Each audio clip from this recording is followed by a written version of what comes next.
Next collection అండి. So ఇది వచ్చేసి మనకి చాక్లెట్ కలర్.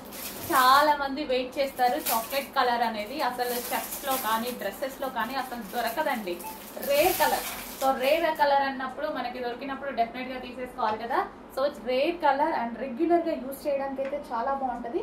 సో ఇది మనకి వచ్చేసి మనకి యోక్ పార్ట్ ఒరిజినల్ మిర్రర్ తో హైలైట్ చేశారనమాట. 3/4 hands. Rough and tough wash use కి బాగుంటది, చాలా బాగుంటది. Rough and tough wash use కి చాక్లెట్ కలర్ అండి. మీకన్నా బ్లాక్ లాగా కనిపిస్తుందేమో, dark chocolate colour. Next colour చూద్దాం. ఇందులో నెక్స్ట్ కలర్ వచ్చేసి వైలెట్. వావ్, 2 కలర్స్ కూడా చాలా బాగున్నాయి కదా. 2 కలర్స్. వైలెట్ అనేది మనకి ఇంకా స్పెషల్ దొరుకుతుంది. చాక్లెట్ కలర్ అనేది రెగ్యులర్ కాదు. సో 2 కలర్స్ అనేవి 2 డిఫరెంట్. వైలెట్ అనేది మనకి చాలా డిమాండ్, చాక్లెట్ కలర్ అనేది రెగ్యులర్ కాదు, రేర్. చెక్ చేసి ఆర్డర్ ప్లేస్ చేయండి. హెవీ రేయాన్ మిక్స్డ్ కాటన్ లో ఉందండి. Cool fabric, cotton cool fabric అనమాట ఇది మనకి.